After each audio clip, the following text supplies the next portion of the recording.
This historic event, I can safely say that this is perhaps the most radical and different thing that we've had in the European Parliament. In many ways, the idea of libertarianism, radical ideas, personal freedom, being here right in the heart of the European Parliament is a little bit like putting some kryptonite in Superman's bed. And I think there's going to be quite an interested response to what we're doing today. I'm just going to give a few words in preamble before we start and hand over to Vit, who's going to give you the full detail. Hopefully you'll have your agendas in front of you, so you'll see that after myself and Vit, there'll be lunch, and then after lunch, get all your questions ready. I can see one or two people in the audience already I know will have questions, so it should be an entertaining session. For my part, when I first heard about this project, I was intrigued, and then I got to learn more about the thoughts behind it and realised it's something that I really wanted to back, and more on the basis of my own personal ideology. I think the whole of Europe and the Western world is overgoverned. There's too much big state control. There's far too much taxation. There's far too much regulation, law, rules. And I've often thought to myself, especially when I've sat in some of these rooms, and I thought to myself, if only I could get away from all this and set up a new country. And even if it was sometimes a small shack in a forest, to get away from so much government. I think over many, many years, the peoples of the Western world, and Europe in particular, have become so browbeaten, so accepting of the idea that there's an established order, that everything must be controlled from above. Everything must be centralised. Everything must be about, if there's a problem, how much money can we spend on it? If there's a problem, how much can we control people and stop them doing what they want to do? And the big father or big brother of the state is always there to advise, instruct and control the citizen. I think the time is right now for a new way of thinking to start to spread across democracies and civilized peoples across the West, where we think more about the individual, more about holding on to our own freedoms and rights, and more about breaking the mold. We don't have to accept everything the way it's always been. We don't have to accept the continual flow of traffic in the one direction. This consensus that has been around for decades now, but has started to crumble. And you see things like, for example, the election of President Trump, the referendum in the UK, and you see them as the first stirrings of people saying, we're not just going to go along with this stuff anymore. We're ready to start standing up a little bit more for ourselves.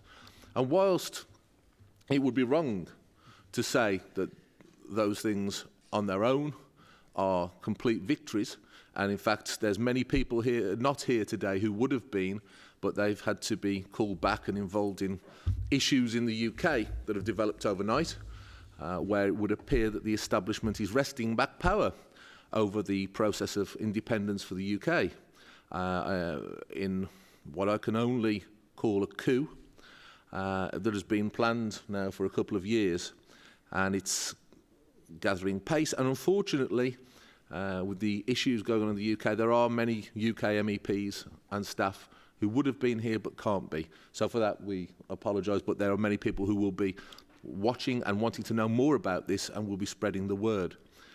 I think each act that we take as people, as individuals, or as an organisation that heads towards breaking up the consensus, the status quo, heads towards breaking up the big government monopoly and the direction of travel and thought, is always something to be applauded and supported. And I absolutely support the efforts for Liberland and what Vit's doing. I think it's brilliant. I think it's radical. I think it's exciting. And I think it's well time that we started seeing more of this. I love it. So what I just want to say to you all is thank you for coming. I know there's many people watching as well on a live stream. And I think there's going to be a lot more people who'll be picking up on the video of this, as well as people coming in during the event. You're all very, very welcome into this room in the belly of the big state beast, where many times in the past I've sat here and seen talk and plans of radical change and democratic revolution and new ideas. But I think today we're going to outdo ourselves in this room. I think today we've got something very, very exciting to present to you. So without further preamble from me, I want to hand over to Vit, the president of Liberland, to tell us more about the project, more about what's going on. And I hope from this that we may be able to develop a broader consensus of support. And personally speaking, I think if we can start to gather more political forces together to support this, well, wouldn't it be fun if, for example, we put forward a motion at the European Parliament in support? I certainly would put my name to it, and I think we might be able to gather a few more signatures for that. There's a lot that we can do, but the first thing and the most important thing is to listen, to enjoy, and to support what's going to come next. So, Vit, you are very, very welcome. It's a great honour and pleasure to have you here and your team and your friends. Please tell us all about it. Thank you very much, Bill, for the kind introduction. I'm honored to be here, and let me just introduce the other two gentlemen with us on the panel. Pierre-Louis is our Vice President, Pierre-Louis Boitel, and Thomas Walsh is our Foreign Minister. Liberland does have a regular government these days. It's not a one-man show. And let me just tell you a little bit about why we started Liberland. At some point, we realized that basically fighting within the existing political system is quite hard, and even having a majority in European Parliament doesn't really help to change the system. In some way, we understand that the system was designed that way, that it was not meant to be changed, basically. And we also realized at some point that the best vote that you can have ultimately is the vote with your feet. It is something that we, of course, see all around the world. People are changing affiliation with their countries. They're moving from one country to another.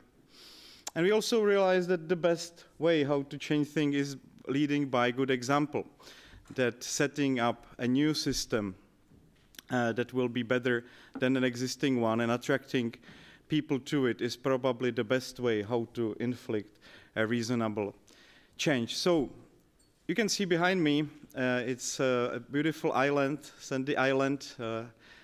That's a piece of Liberland. And if I can ask you to go forward. Liberland is a territory between Croatia and Serbia that was unclaimed for more than 27 years when we first visited it. It was a territory which basically did not belong to either country, and it still does not. You cannot find it in Croatian or Serbian cadastral maps. It's a result of an ongoing border dispute between the two countries. But I also believe it's one of the greatest opportunity for the whole region. This vacuum, this status of this territory made it a terra nullius at the time being, just before we claimed it. And we, of course, attracted enormous interest, not just by mainstream media, and this, you can see that our picture comes from Business Insider, but also from people. We had 250,000 people that applied for the citizenship in first week alone.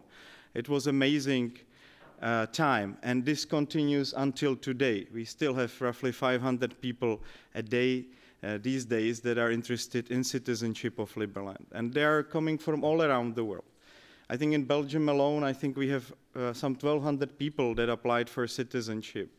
In the United States, we've got 16,000. In Czech Republic, 12,000. I just came from Serbia. It's 6,000 Serbians that do affiliate themselves as Liberlanders. And isn't that wonderful that an idea can actually bring so many people from so many different states and so many different cultural backgrounds together? I'm also very happy that the support for Liberland did not come just from one party or one fraction in European Parliament, that we had people from EPP, for example, Tomáš Zdechovský, visiting Liberland at the very beginning. There is a nice documentary about it. The Time magazine has written about it. We have people, for example, Richard Sulik, who also visited us during our events, and I believe they are supportive of the idea. So it is a cross-platform support in European Parliament that we have received. And it's not just limited to right-wing or left-wing. It is really spanning throughout the whole political spectrum. And Liberland here is not to make this false paradigm even more popular. We are here really to present some good ideas, and ideas that we know that are working. The ideas of free markets, the ideas of deregulation, and the idea of voluntary taxation, which might sound as a radical idea, but it's something that is not completely new.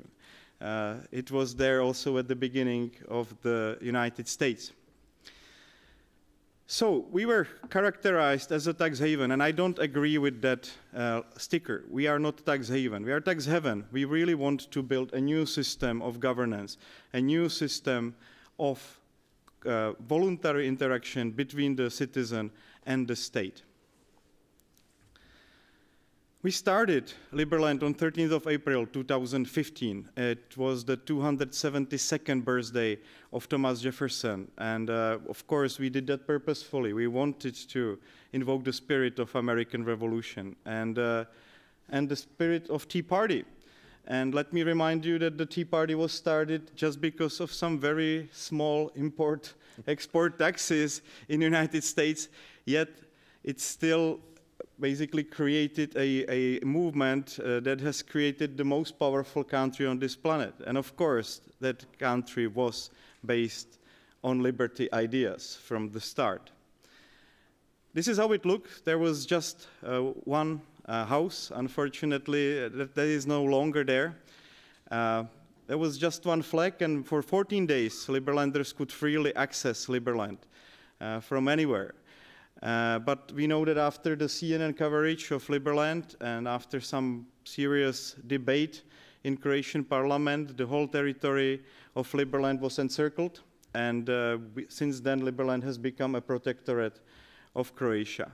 It is a special situation which we do actually in one way appreciate, because it gives us this special status when we can further develop, yet we know that the territory itself is secured, that nobody else can claim Liberland, that it's being taken care of, but we are getting ourselves into the position to be able to take care of it ourselves at some point in the future.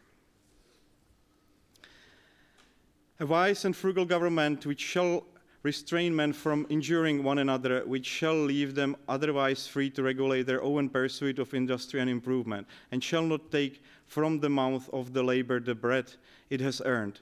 I think that's a very nice characteristics of what we also want to achieve. We want to create the government as minimal as possible. We want to only take care of diplomacy, and that's why we are here today, and I believe this is a great achievement for our nation and for our country. We want to only take care of security and justice. Those are the three areas where Liberland would like to excel and would like to attract more citizens. We believe that the rest of the state agenda is not necessary and mostly even harmful. We strongly believe that state shouldn't interfere into areas such as schooling, that there is no place for it, that the private institution can do much better work than the state does in the field of, for example, medical areas, in field of insurance. And I think we are starting to prove that right, because there is so much innovation going on behind the scenes in the Liberland ecosystem that I believe we will see some big changes manifested through these new movements and new companies that have been incorporated in Liberland. We wanted to combine the best elements of republic, democracy, and meritocracy. The republic, because our constitution is strictly limiting what the government can and cannot do. It limits it to a degree, for example, that the Liberland government cannot regulate the marriage. And I think it's very interesting, for example, from the aspect of debate about the gay marriage. No, Liberland government cannot regulate any kind of marriage. One example out of many. We are also democracy because we do have a public veto. Majority of citizens is able to veto down any decision of the government that they don't see fit. It's a very good system that we were inspired from Switzerland. We're meritocracy because the more taxes you pay, the bigger is your positive vote. I think that might sound like a radical idea, but I think it's the idea to go with, because this disproportion or this strange relation between the citizen and the state, where no matter how much taxes you pay, you still only have one vote, and if you're even destructive to the society, you still keep that vote. And if you just pay a little bit less taxes than you're supposed to pay, you're actually going to jail, which is really, I don't think that's a healthy situation. And I believe that Liberland is here to make some of these radical ideas, let's call it that way, for many people, but for many people also a visionary future, to put them in practice, to fix this relation between the state and the government. And we are building all of this on a platform on the decentralized autonomous organization. If you are interested a little bit more about these basic principles, then you can go and download a book, Open Source Government, published by Liberland Press. So that's where we start. And we know what we have to follow. We have to follow the Chicago, what was written in Chicago Journal of International Law and Montevideo Conventions. We have to follow these criteria that were set up in 1933, basically. We have to have a population. That's something that we are working on. We have to have defined territory. We have, I think, very well-defined territory to degree of centimeters. We need to have a government. You can see the gentlemen that are with me here are part of the government, and we need to have a capacity to enter into relation with other countries. We do have now more than 500,000 people that have registered with interest for citizenship, and out of it, some 200,000 eligible applications. I think that's fairly nice result in such a short period. We would be actually 3 times more overpopulated than the most overpopulated territories on this planet, and that tells you something. I think we also at one point in the history were the highest immigration wave that you could, maybe even in the sense of historical immigration, 250,000 of people signing up for citizenship of one country in 1 week alone was probably the biggest immigration wave in such a short period anywhere. Out of that, we do have 117,000 people that have showed interest in starting businesses, and this is it's already happening. People are running Liberland registered businesses successfully. But there is a large potential. If you're talking about the territory, Liberland is still the only entity that is running the cadastral maps. If you can look it up on e/Liberland, e-liberland.org, our territory is very well defined. We have actually given extra half meter to both Croatia and Serbia to avoid any territorial dispute with them.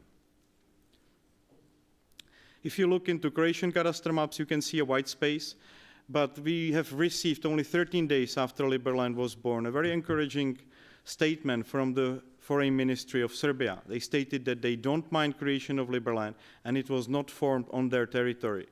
A big surprise for us. But that's how it is right now. If you look into any kind of maps, they usually state that this piece of land is Serbia, but we know very well that Serbia doesn't mind the creation of Liberland on this territory. And of course, as I told you, the creation of Liberland itself can bring enormous economic benefit to the whole region. As we know, regulations and taxation is generally destructive to the society.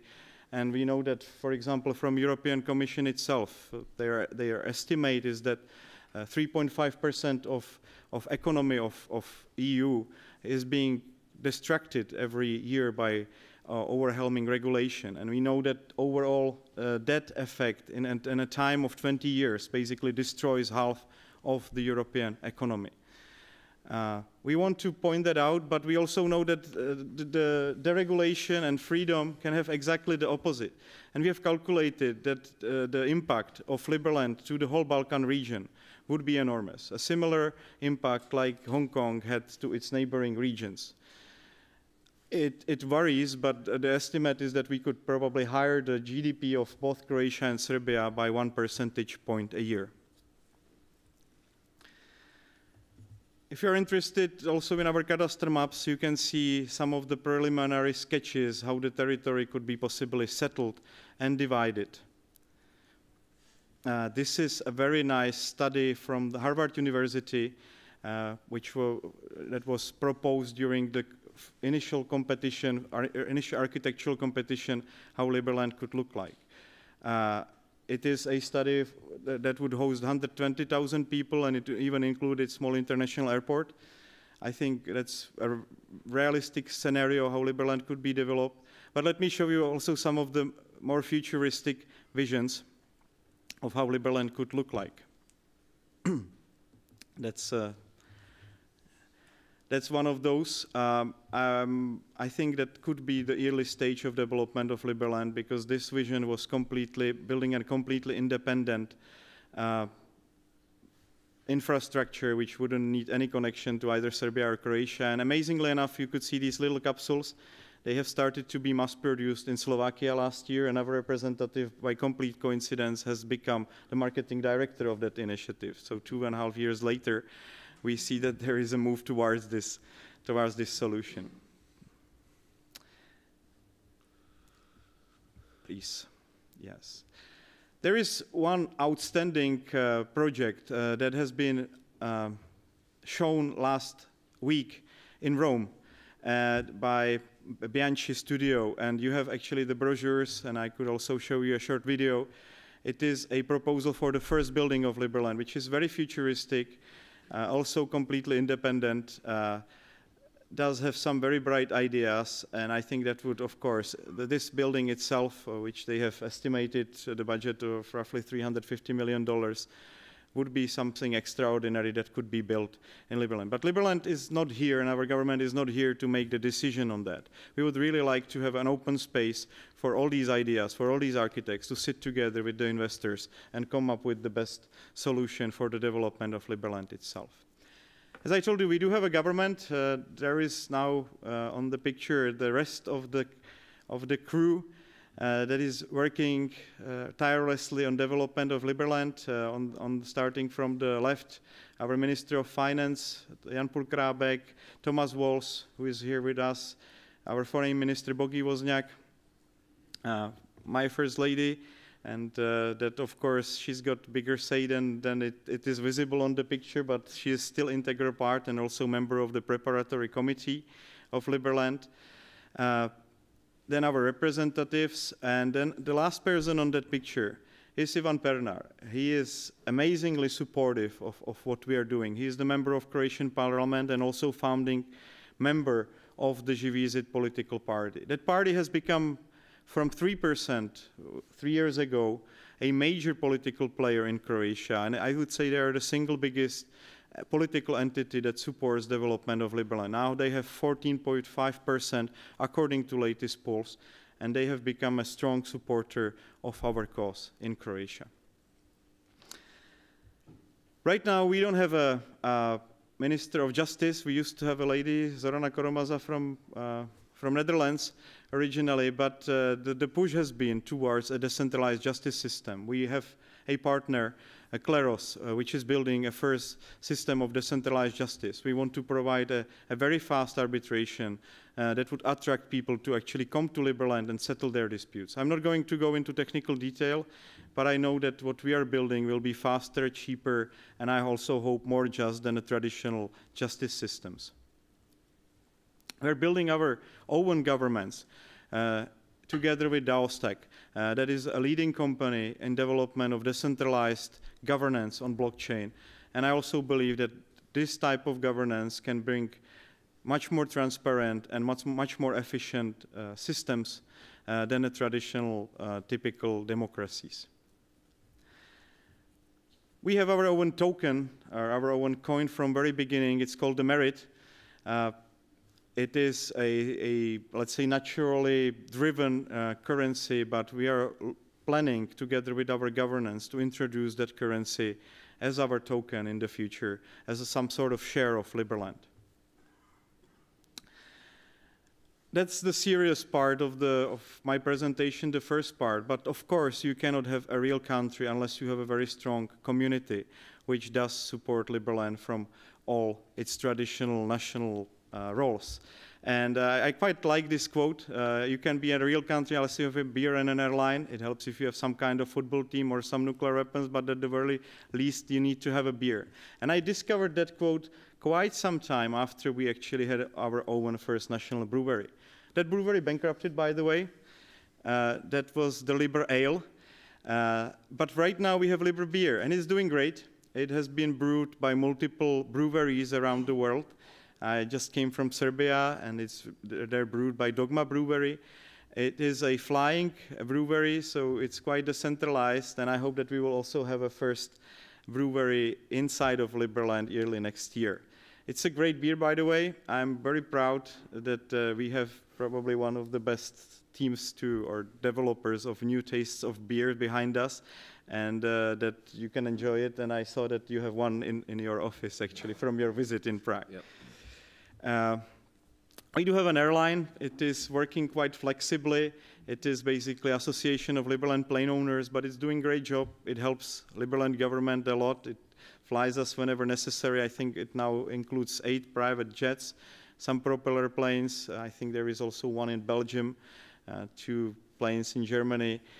So it's great to have the backing of the community, and of course that has been basically the result of the fact that many of the Liberlanders were the early investors into cryptocurrencies, and they have decided that they need to fly privately, and it's great that these gentlemen are coming together and forming a newly created airline.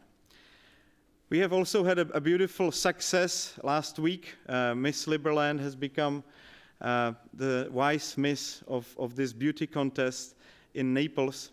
She outcompeted more than 51 other girls that were taking part of it, and you can see that Liberland can do great also in other segments than just beer and an airline. But I think that's a result of this strong community of 500,000 people that is collaborating together. That's from the very finals.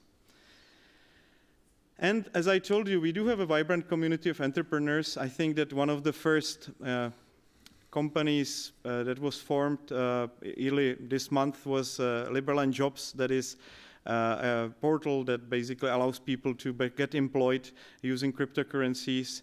I wish them good luck, but they are just one of many new startup companies now in the Liberland ecosystem. You can register Liberland company. It takes only 5 minutes. You can start doing business with it, but not just that. We've got a great upgrade to that registration. Beginning next year, you are not only getting a Liberland company, but you're also getting decentralized autonomous organization. That means all your decision-making and possibly also cash flows will be governed by blockchain. And honestly, it is the future. The companies no longer need to incorporate in any jurisdiction because they can simply incorporate as entities on blockchain, and that will be something which I think will catch the traditional nation states and politicians by surprise. And we are just early adopters of that. We do have a Chamber of Commerce. It's successfully cooperating with a number of chambers of commerce on our more formal or more informal basis. I'm happy that we do have that yearly cooperation going on with the Czech Chamber of Commerce. There has been some yearly cooperation Bulgarian and Slovenian chambers of commerce. So it's happening. Liberland entities are getting together, but not only Liberland entities, but also other entities in the space. And I can tell you those are usually big crypto startups or companies that are into governance, but we are not limited to that. Anybody can join that. And Liberland does have relations with other countries, and we are actively pursuing it. We have opened representative offices in more than 100 countries around the world. And those are not just people, also those are physical spaces. And last week alone, we have opened new representative office in San Francisco, New York, and Iceland. So it's speeding up constantly. And we don't have just representative offices, but Liberlanders are also physically getting together. It's amazing to see all these developments around the world in usually rural areas where Liberlanders just start from scratch to develop beautiful cities. I'm working hard with US congressmen and US senators together with Thomas. I think we have visited more than 10 of them during different occasions, and I believe there is a strong supportive group in US Congress that is being formed for the recognition of Liberland. So it's not just European Parliament where we are actively present, but also US. We are actively working on being recognized by separate US states, and I'm happy to announce that we do have some early accomplishments on that path. We also, last week, got a support from the third biggest political party in the United States, and I'm very happy that the Libertarian Party decided to support recognition of Liberland. So it is happening in the United States, and I'm very, very happy to say that. I also made a couple official state visits. This was from my visit to Palestine. We have exchanged the flags, and I actually have given the minister some cryptocurrencies directly from Liberland state budget. So we introduced them to this new era of crypto. I think that token itself has risen like 10 times since that visit, so they have profited from my visit. We have also signed cooperation with Somaliland, which is a very interesting entity, and we strongly support their recognition. I think it's long overdue that the international community has not recognized Somaliland yet. We are supporting them fully on their path, and we have signed a cooperation in 5 different segments, including, for example, banking. We have a strong presence in Somaliland. If you go forward, you can see where Somaliland is. If you didn't know, it is a beautiful country larger than UK with 5 million people living in it, completely peacefully, at the kind of forgotten by the international community that that state exists. That's our representative office. We opened it on 10th of October, and we are working now to fulfill all these commitments that we started there. Please. That's the view from our village in Panama. If you wanted to visit, look up their website, Agrorismo. It's a beautiful development project. I have to say that Panama is probably one of the closest countries to Liberland as it gets. Of course, they're still limited by a lot of factors, but it's a beautiful place to live in, and it makes sense that Liberlanders have decided to actively settle there under the volcano in a beautiful climate, some 1,600 meters above the sea level. We also have a nice village in Norway that was started only 2 months after Liberland itself was started. That has been doing, I would say, quite well, despite the fact that Norway is not that tax-friendly and regulation-friendly as Panama. It's still Liberlanders are thriving there. And then Liberland itself. The possibilities of development are enormous. The architectural competition was actually organized by Zaha Hadid, one of the leading architectural studios in the world. She was probably, and I'm sorry to say that she has died last year, I'm sorry to say, but that has been a great support. She was one of the most famous female architect, probably the most famous female architect, and it was great pleasure that they have supported us by organizing a competition. And let me just quickly go through some of the proposals that you have actually seen. So what we are doing right now, we are settling Liberland by boats. And I would like to invite you to come and visit. Beginning April, there will be multiple facilities there. You could already see one houseboat that is present there, constantly ready to settle Liberland at any time. This is Bitcoin Freedom. It's still in development right now. The windows are being fixed as we speak. There is one more visualization of it that came yesterday. So there is also small competition between architects, how that first hotel or restaurant in Liberland could look like. But I believe it will be a great center of Liberland cultural activities. I think it would be great to organize some visit from the members of European Parliament as well. And of course, it would be great pleasure to have you there. On 13th of April, we are celebrating the 4th year of existence of Liberland. And 4 months later after that, we are planning a larger festival that will introduce the whole community to the world. And it's already happening. We do have, I think, 10 different clubs that are organizing their meetings. I'm proud that our chess team is one of those leading clubs in Liberland, that the community has grown to some 11,000 people that are part of that now on Facebook. And that the Liberland chess team, for example, has already beaten a couple national entities, that the soccer players of Liberland will meet, that we will see the architects coming together, Liberland lawyers. And all of this will have a grand final, let's say, come together on 13th of August, the coming year. So it was great pleasure to be here in European Parliament. I'm very excited, and I'm looking forward to talk to you. I'm happy that we also have some representatives from these international organizations that are interested in having us as a members. And it's very easy to contact me. It's president@liberland.org. And thank you very much again. And before maybe we go to the questions, I would like to appreciate your great courage on the floor of this parliament and the work that you have done for liberty. I believe that more than ever anybody else, you deserve in the European Parliament our highest state award, Bill. Oh, thank you. It is the Order of Merit, which was given to individuals such as Steve Forbes. I think he was one of the latest awardees. People like Ivan Pernar that support Liberland from Croatian Parliament, and you will be the first person to receive it on the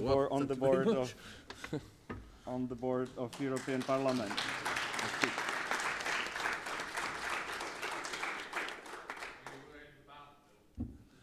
Absolutely.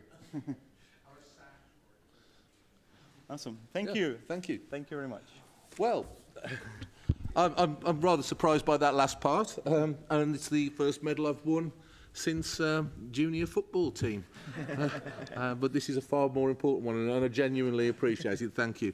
I think we've got lunch lined up. Is it ready yet, or 12:30? So just to recap what we've spoken about, because after lunch we're scheduled to take questions, and I think there should be a lot, because I mean we've gone through a system here. I made just a few notes: a private education system, a private health system, voluntary tax, unregulated marriage, public veto on decisions, voting based on tax.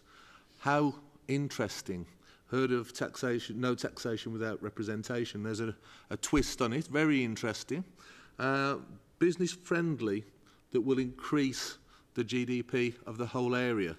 Something that many of us in this place have argued for some time, that actually if you are more business friendly, if you do actually support areas to compete and grow their own industries and businesses, it benefits all of us because we all get to trade with them. Fantastic. This is exciting stuff. And then you look at the designs. Wow. I mean, I definitely want to. I'll be wearing my medal to come and look at those designs. If those places get built, and I'm sure they will, how wonderful will this place be? And new style of governance, new style of currency. It's opening up a new frontier in freedom. It's really exciting. And the thing is as well, you see it spreading around the world with people wishing to do the same thing with these villages that were discussed. An idea can be contagious, and I think this one most certainly will be. And if it catches on to such a degree that even national governments start to be affected by it, well, that's even better. I think this is truly truly groundbreaking and exciting. So we've got a lot that we can have questions about afterwards, but I think it's always best to ask a question on a full tummy after having had some food. So when this arrives, which should be soon, Paul's going to just walk off there and make sure it arrives. We'll get some sarnies and things for you. And then get your thought processes together. We've given you a fascinating presentation here, but it's only worthwhile if we get hard, fascinating and tough questions afterwards, so we can get a debate going, because that's the whole point. We're dropping an idea into this place. Let's see where it takes us. So we'll reconvene after we've had some food and drink, and then let's hit it hard on a good old debate and really get the ideas flowing more than they've ever flowed in this place. Because I think probably in Vit's presentation there were more new ideas, more business-friendly and freedom-friendly ideas in a short period of time than I've seen in 4 years of being here. So I think we've got lots to talk about, but until then, I declare meeting suspended.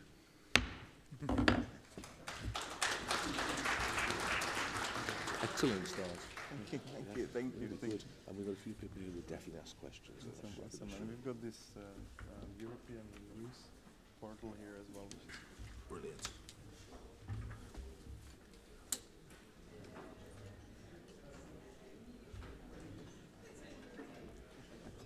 great fun.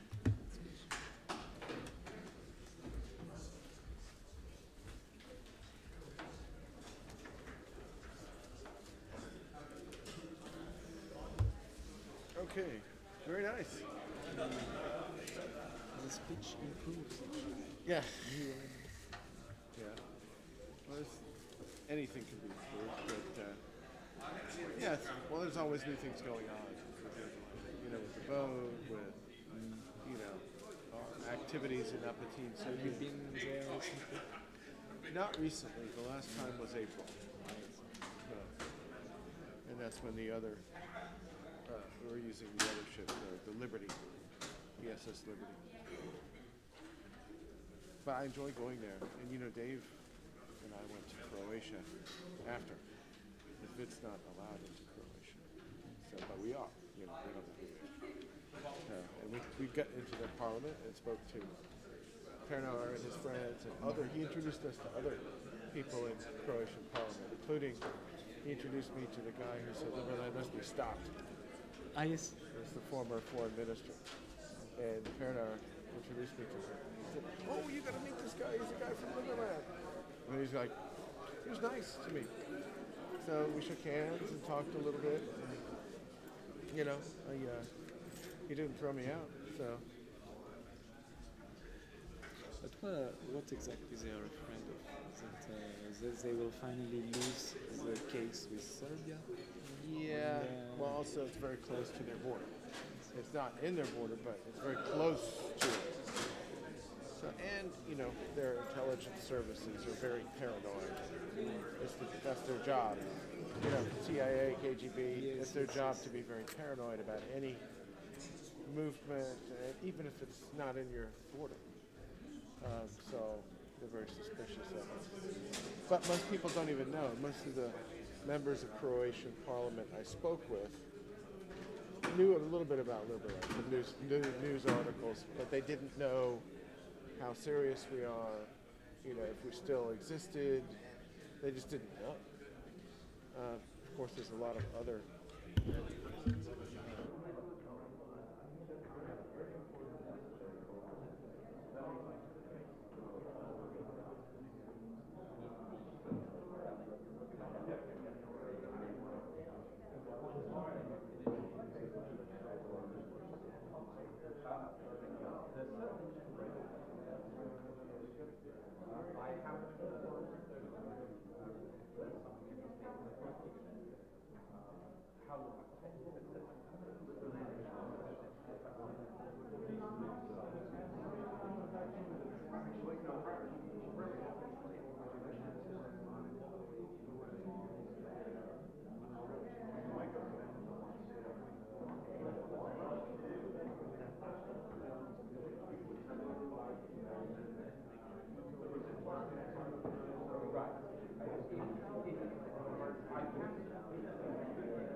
We'll be looking to start again in 5 minutes, folks. 5 minutes.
If we can start resuming our seats now, folks. A couple of minutes till kick-off.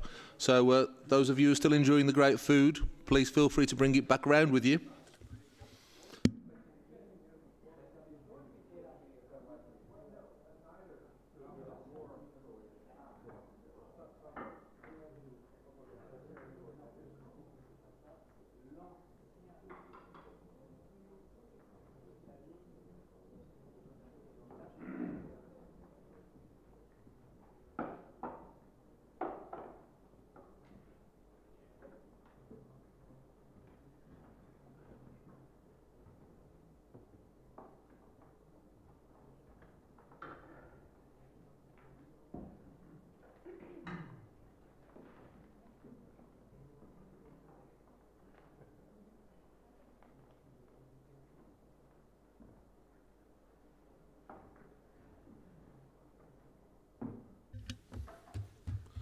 Okay. We've got a period of time now, of just over half an hour, to get some question and answers in. What I intend to do is just to chair the session. So if anyone has questions when we start, if you can put your hand up, I'll point you out. If you're not, Tony, I'm not surprised. I've got you down, don't worry. No problem, I can see you. What I will do is point to you then. For those of you not familiar with the setup, simply press the button underneath the microphone and we'll all be able to hear your question. So, without further ado, as I know that there's going to be a lot of questions, hands up. I think the first one, we'll have that gentleman, then we'll have Tony. Hi, I'm Benjamin, working for an MEP here in the European Parliament. Probably you don't remember, but roughly 3 years ago, we met quite out there 2 kilometers this way and had some discussion. I liked it very much, and I'm following your task since then. I have one question. Roughly 150 years ago, Alaska was bought by the US from Russia at that time. Have you considered to just buy the land from Croatia, maybe avoiding some trouble around with the neighbors there? We have not considered it. Thank you for the question, because Croatia does not claim this piece of land, and therefore they cannot sell it. If they were to sell it to us, they would basically claim that piece of land that would be completely against their national interest. And also, buying a sovereignty is not that easy. It has happened multiple times between sovereign entities, but the occasions under which the non-sovereign entity would buy a piece of land from sovereign entity and gain sovereignty that way, there are not too many in history, and I think it's even harder these days. That doesn't mean there are not a bunch of Liberlanders running around with $100 million and trying to buy an island from some sovereign entity, and I wish them good luck with that. That is happening literally as we speak, and I got some updates about that. But no, Liberland has not gone that way. We have formed a nation, and through that national movement, we are forming a country. Tony. Well, my question sort of follows on from that. I wondered whether you'd care to tell us a bit more about the Croatian party that supports you and what they are doing to get proper recognition of you by Croatia, and equally about your links with the Serbian government and whether the Serbians might be prepared to take the ultimate step of properly recognizing you. I would say right now that from Serbia is not to be expected, because it could also basically mean that they are reclaiming the territory, which would be against their interest if they recognize us as a sovereign entity. I think that stating that Liberland is not part of Serbia and they don't mind creation of Liberland was basically as far as they could go within this border dispute that they have. And Liberland was multiple times discussed, and especially Ivan Pernar himself put it on the floor of Croatian parliament. My message was read, my positive message of friendship, and we have reminded Croatia that they also have started their own country not too long ago, and that we can be of enormous benefit to them. But that political party, I would say, is not a typical political party that we see in the rest of the Europe. It is a out of the ordinary, but I think that it fits well with out of the ordinary nature of Liberland itself. Can I add a few things to that? Please. Well, in addition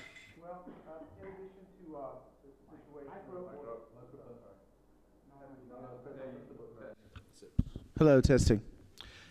In addition to the situation with the border dispute between Croatia and Serbia, there are a number of things that speak in our favor to our claim to the territory of Liberland. We proclaimed it in 2015 with the, as President Witt pointed out, with the tacit consent of the parent state of that territory, Serbia, which basically has waived its claim to the territory. They said it's not ours anymore. We don't mind the creation of what they call Liberland. We don't violate the territorial integrity of any other country. We didn't claim it with the use of force. We're not a separatist or a secession movement, which certainly would pose a problem for many other places which want to become their own independent and sovereign countries. We're not a coup, and we're not trying to take over an existing state either. So, and another, as we pointed out, with Croatia or Serbia or any other country, there's no applicable counterclaim on that territory than ours. So. Okay. Any more hands up? Right. Okay. That gentleman there, then I'll come to you. Thank you. My name is Jeroen Samberg. I work with Unrepresented Nations. I have a question about international cooperation for Mr. Vitlica. Well, I read last week that you signed a treaty with Savoy. So I was No, that's not true. That was fuzzy, and I don't know how did that go out. Well, I thought what was a link from Liberland that I received. Okay. No, but then still, because of course you went to Somaliland, and the idea of getting support, but also to cooperate with other unrepresented nations. I was wondering, because of course the Liberland is very technologically advanced. It has financial services, government services, and most of the other unrepresented nations are, of course, they have their claims, but they're less advanced. So I was wondering, how do you intend to cooperate with them? For example, I know that the Republic of Chameria, which is also in the Balkans, they are looking to professionalize their government services, to really register their people and to give them like some kind of e-residency. I was wondering, how is Liberland going to work with them? No, of course, we're very happy to support and inspire and work with anybody that is willing to listen to us. I would say we're also a little bit selective in terms of entities that we are working with publicly. We are, again, we are not separatist movement in any sort. I would say that our relation, for example, with Somaliland has been special, and the country itself has been special, and for us it's a test ground of how much value we can actually add in an existing fully functional country with all these startup in terms of governance and banking, etc. So we are very open. Right now we are developing this system for ourselves, but once, for example, the e-residency and let's say the new cards now and the system of decentralized identities will be rolled out, we're ready to help. Okay, far away. Hello, President. I would like to encourage you to run for a seat in the European Parliament, because if Brexit happens, as I hope it will, we will lose all the Liberty voices here in this building, and I think it's necessary for somebody to say things that you keep saying and that you said today. So I will encourage you once again to run. You still are, as far as I'm aware, you're still a citizen of a member state, so you should run and turn this place around.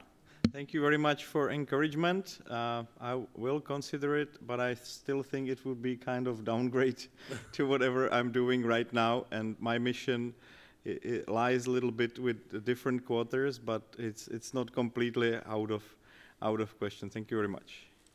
And I'll just add, it's when Brexit happens. Yes, sir. Yes, to continue where he stopped, I hope Britain will stay in the European Union and not leave. But I have a subversive, wonderful idea for you. You have a flag there. The European Union, the European Parliament, has a protocol service, and they have 2 rooms with flags. What I propose that you should go with an MEP to the protocol service and a photographer and hand over your flag to the protocol service. Then in the archive of the protocol service would be the different countries with their flags, and you would be presented as well, and you have to justify it with the following, that you intend to come several times here, and it would be then appropriate that they would have a flag of Liberland. Then your luggage, in addition, would be a little bit less heavy when you return, but there would be then a flag here. And if you have a photo of it, it might be very nice on your website that now you handed over such a flag to the European Parliament. Thank you.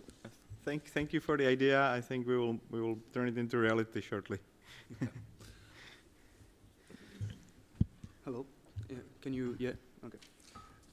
I would like to know one thing, and that is, as the citizenship of Liberland is acquired on a voluntary basis, I think that might be understood as implicitly acknowledging or agreeing with the values, the core values, and the political ideology that backs Liberland. So my question is, the land of freedom, if the individual has the freedom to opt to choose his own or her own political orientation, even if this latter opposes to the one you defend, and that is my question, if you understood. Well, I hope I understood you right, but yes, we don't accept, for example, people with a fascist background.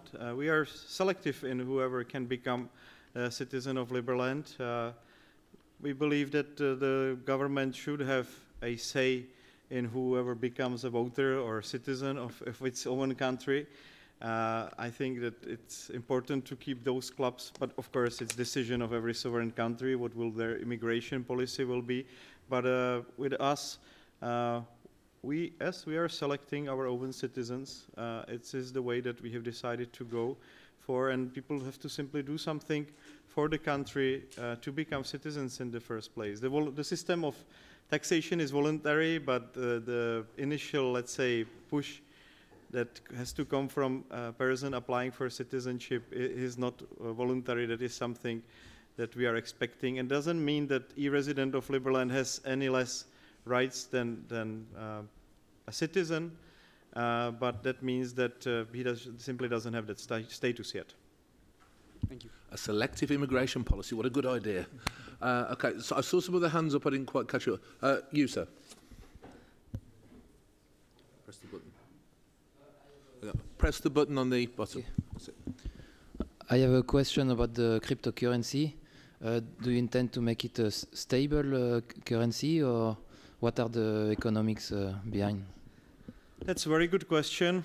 In our latest debate, we are considering a system of 2 different tokens, in which one token would be stabilizing the other, and one token would be completely anonymous, and the other token would be completely non-anonymous and would include also the governance layer of Liberland. It seems to me like interesting proposal to make, because we would then have the best elements of all different possibilities, and we would also have the stability included in the system. So thank you very much for that question. It's an interesting one. If you would like to be involved with our monetary commission that is working on this right now, we'll be more than happy. Thank you. Okay, remember to press the button, otherwise we'll hear everything you say. Okay, yes again, sir. Yes. Another question. Okay. I would like to stay in contact with you. I just asked my colleague, because I was a little bit late, do you have an embassy here? He told me you haven't mentioned it. Why? Why don't you have an embassy here? The question is very concrete. Tibet has an embassy here, despite that they're not a country. Even the Cook Islands, which are an integral part of New Zealand, have an embassy here.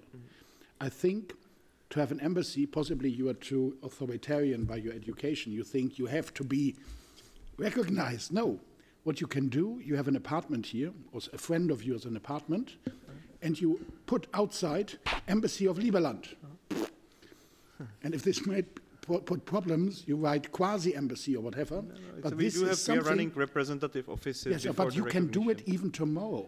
Yeah. You could have here EU, you could embassy, EU mission to the European Union, EU liaison office, or whatever. You write different things, and you would have an office here, because to finish with this, if you go just here nearby, permanent representation of Denmark, there is an office of Greenland, and there's an office of the Faroe Islands. Yeah, why not? It's actually happening. We do have a beautiful historical building, I think from 16th century, that would work as a decent embassy for a regular middle-sized state. It's 1 kilometer, I really believe, from here. We will open it at some point when the time will come. We do have a team of people actually actively promoting Liberland in this space already, and I think we will soon nominate a representative for European Union as well, a very strong person with strong roots with all existing political establishments in EU Parliament. But I don't want to tell you everything about our future plans, but this is not just one step that we are making. There are other steps already being prepared. To add something. Okay. I know already a good moment to open this office, which would be before the elections to the European Parliament. Okay. Because the media people here in Brussels have to report what is Brussels doing on before the European Parliament elections. And therefore you would have very, very easy access to journalists, because they are incredibly happy to write about this case, which is extraordinary. And you would have an outreach, which you couldn't imagine, much bigger than if you would do it at the end of this year. It should be happening before the 26th of March. That's my recommendation. Definitely, and I think we will organize something here, and thank you for your other suggestion. And I do believe that this meeting is kind of a preparatory meeting for many steps, many new steps that we will be making here in Brussels. Anyone else? Thank you. I have a question about the communities around the world, like in Norway and Panama. Are they going to be an integral part of Liberland, for example, because of course it's founded on libertarian principles? Is it going to be that they're also incorporated in Liberland as a federation or something? I mean, there is of course no reason why let's say the founding entity wouldn't be incorporated as a entity in Liberland. These villages don't claim sovereignty by any means. That's just to clarify that. They are usually struggling for a status of special economic zone or free trade zone within their country, and they are cooperative with their own country. So yes, they could be incorporated as Liberland entities. None of them are now. They are all incorporated in their own territories where they are lying. But I believe that right now this is really let's say a get-together of Liberland nationals outside of the borders of Liberland, which is very important. Tony. You referred to Liberland registered businesses, and I can quite see that you could you could have your own registration system and all the rest of it, and you could use your cryptocurrency. But in practice, to do very much trading, all your citizens at the moment have also to be citizens of somewhere else, and presume... That's not true. We do have stateless people that acquired Liberland citizenship. Ah, right, okay. What I was thinking was how a Liberland registered business can overcome the issue of being required to be registered somewhere else, which happens to be the state that the person originally belonged to, and whether they can, and I'm choosing the word in English very carefully, avoid state tax as a result? Well, that's an excellent question, by the way, and I'm very happy to tell you that we have solved the answer to that question recently. There are structures that incorporate Liberland entities, incorporate in blockchain, that are in control of other structures in offshore places, and those offshore places can, for example, acquire entity in Cyprus, and that entity in Cyprus can operate in any EU member state. So now we have actually come up with viable structures that allow to do the business on full scale. We do have already precedent where the state entities were buying goods and services from Liberland entities, like I'm talking about state universities. So that is happening, but we realized that they could be running into issues until full recognition, and that's why we have managed to come up with a structure where Liberland entity is on top of a chain of other entities, and it's not my personal initiative, it is an initiative of our privatized registry of companies. We also separated that part away from government, so I'm quite happy about them. Anyone else out there? Yeah. Excuse me. Just one thing. You have here the bodies of the government, and so I assume you are at least semi-representative democracy. No, I mean, yeah. When are the next elections? Okay, that's another excellent question. What we are now working on is two elements. One of them is DAO stack, as I mentioned. That's a very good way how an entity can be governing itself on top of Ethereum. But we also have a strong support from EOS community. And they have a very innovative approach, EOS. They have a very innovative approach to representative democracy. The elections are taking place every 3 minutes.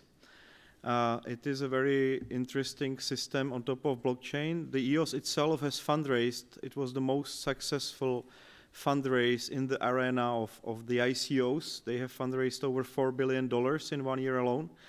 It is a very strong and powerful entity which has actually come up with a nice political system on blockchain. And I see how Liberland could utilize this technology right after it has been implemented. Actually, it's 3 months now after they have launched their product, and they are governing themselves according to these principles. But there is many things to be learned. And since that system is running, we are strongly considering changing the period between the election from 4 years to 3 minutes. I think that's a system we've adopted in the UK already.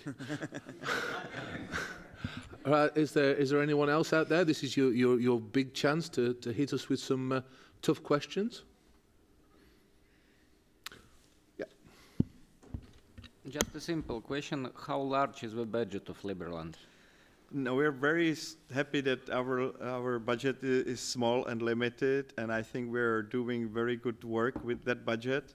I think this year it's hard to estimate because there are these differences in the crypto exchanges, and the value of the crypto has dropped dramatically. But I think overall we have hit close to $1 million.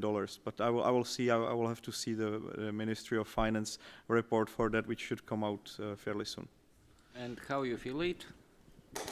From where is source of income? It comes from voluntary taxes and donations that are given to Liberland and the entities around Liberland.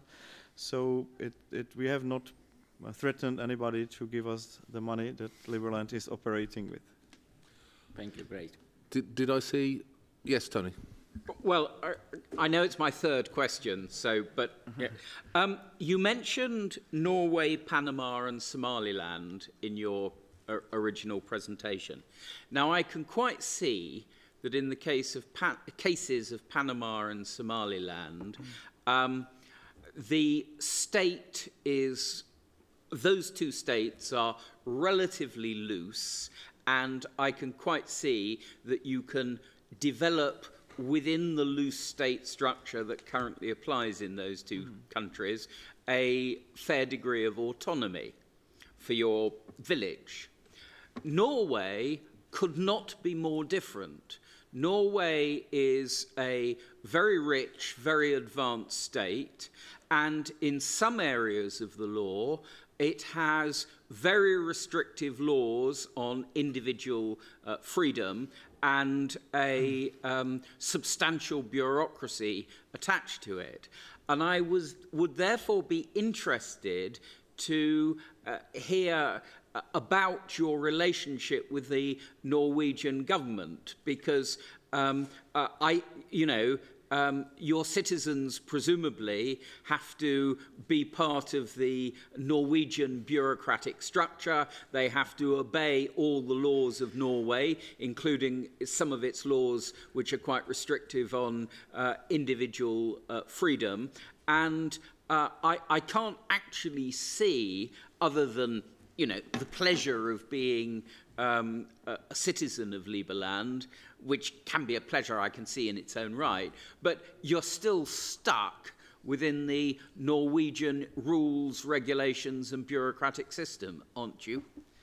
Well, that's a fairly good point, and I think I just would like to point out there is not a single initiative taken by Liberland government to start this project. It comes the other way around. There is an association of Liberlanders that raises the flag of Liberland, but not as a sovereign flag on the territory.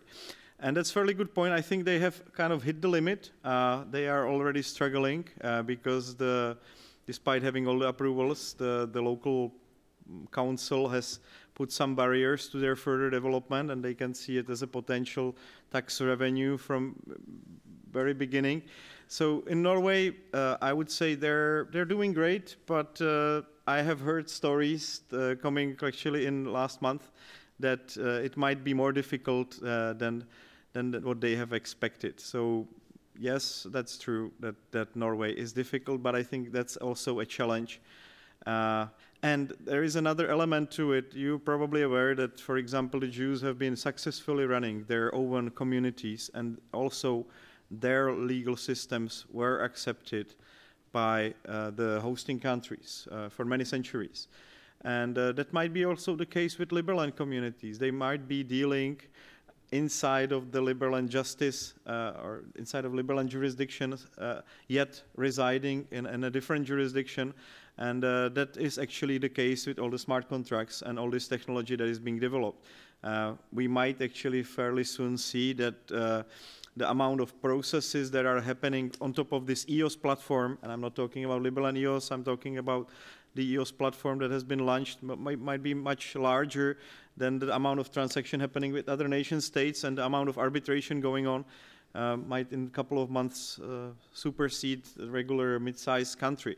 And yet all of these participants within that EOS are actually citizens of other countries. So we are seeing it right now. There is a huge shift from this being purely a state thing to run a jurisdiction over an ecosystem to actually a large new players coming into space, and Liberland is here to kind of bridge it and support it.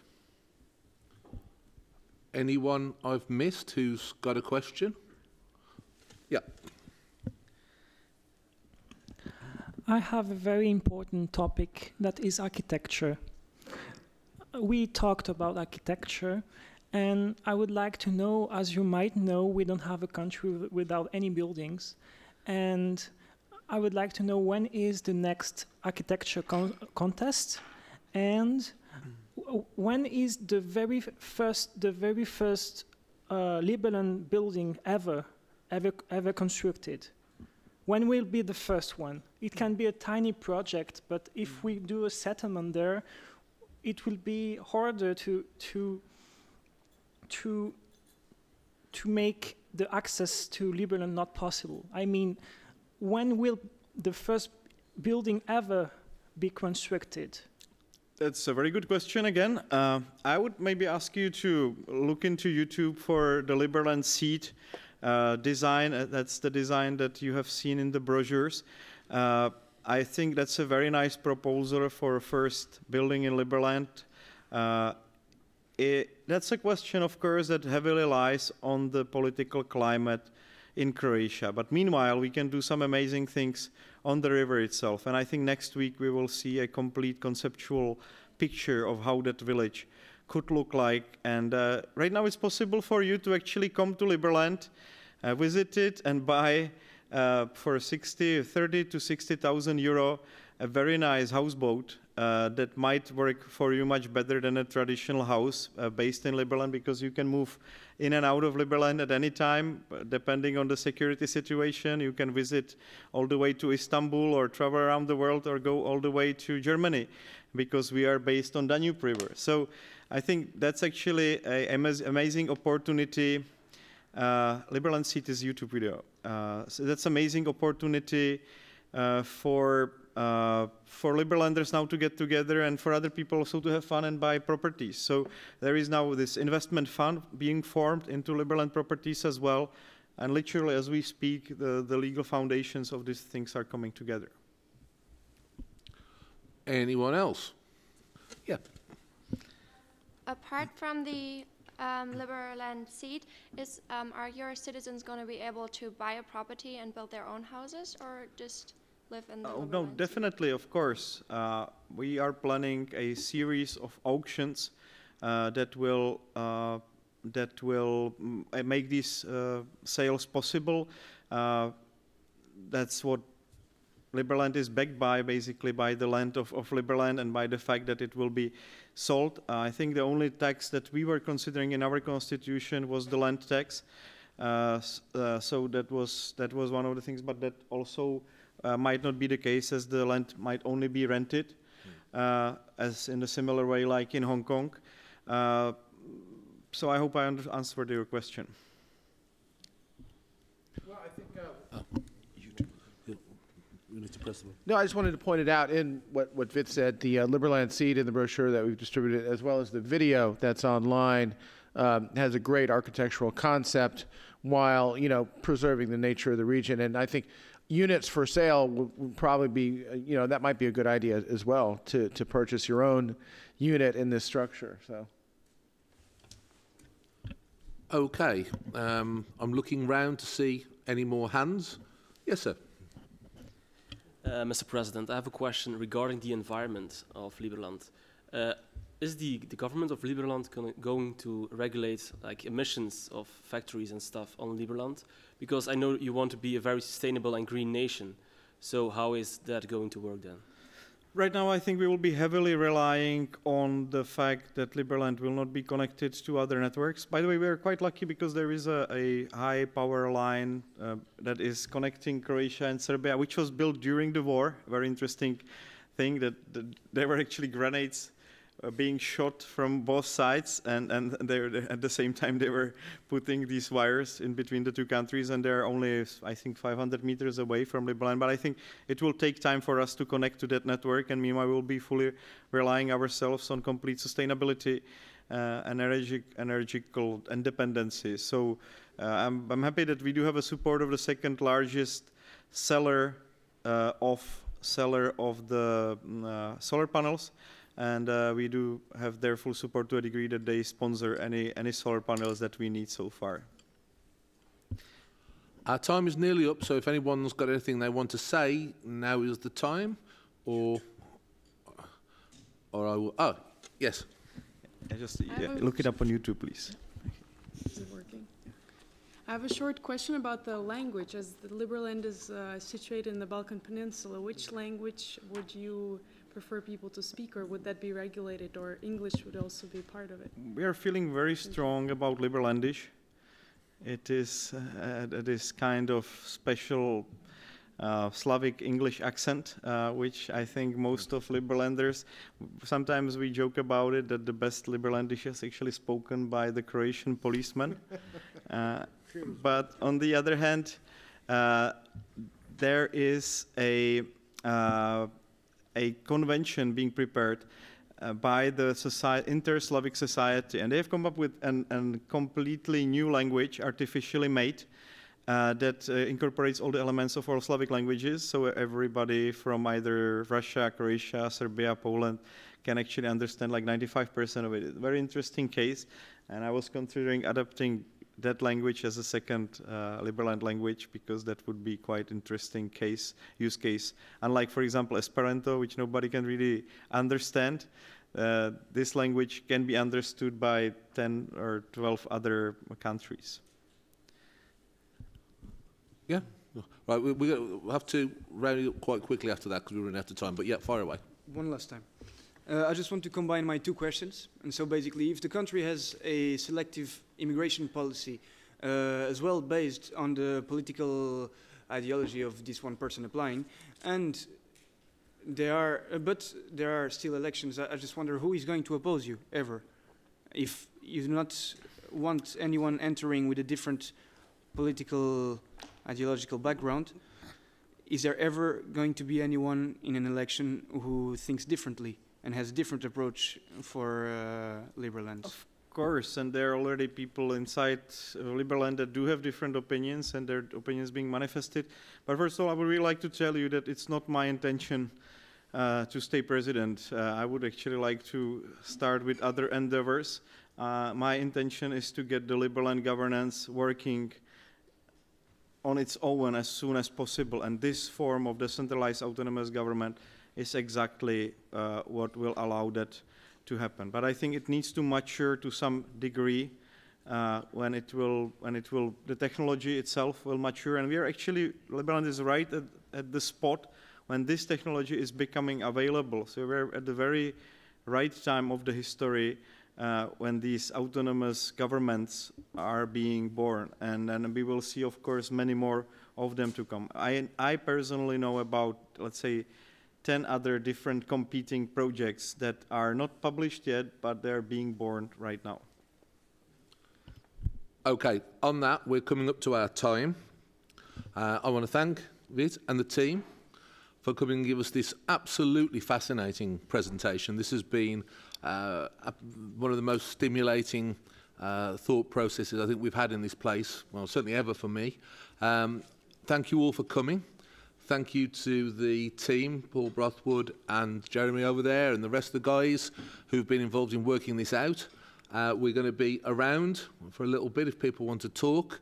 And I simply want to say, Liberland, I think it's a great idea. I think it could be something that sets a different future in train for all of us if we think about this. And ideas can be very hard to stop.